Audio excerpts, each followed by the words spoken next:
I wanted to take a second to show you my new favorite addition to my electric gate that opens, you know, when I come up to the house and all that kind of stuff. So a few months back, I put this light on here, and I kind of did it as just kind of a fun thing. I thought, you know, it'd be kind of neat to have a light that lights up when the gate opens. But it turns out to be really helpful. So especially if you have a Mighty Mule, because a Mighty Mule gate, when you hit the button, it'll open, but if you hold it down too long or you hit it again, it's going to stop. So if you're kind of far off, which, you know, you want to open the gate as far away as you can, so by the time you get there it's open or almost open or something like that. Well, you can't quite tell because it's coming at you, and so you stop it and you start. Anyway, it's annoying. But the nice thing about this is once you activate it, you can tell the gate's activated.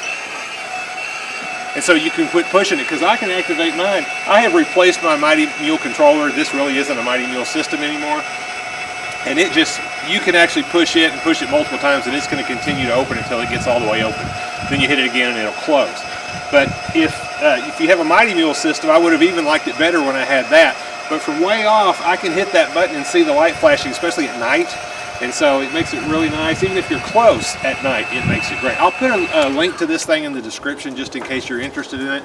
But anyway, the way you put it in there, I changed out this controller, but all I did was I put it in line with the power to the arm.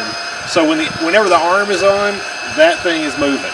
So even if you have a Mighty Mule, you can just tap into where those lines go to the Mighty Mule arm, and so when it gets activated, it'll activate this. Anyway, thought you might be interested. Thank you for watching.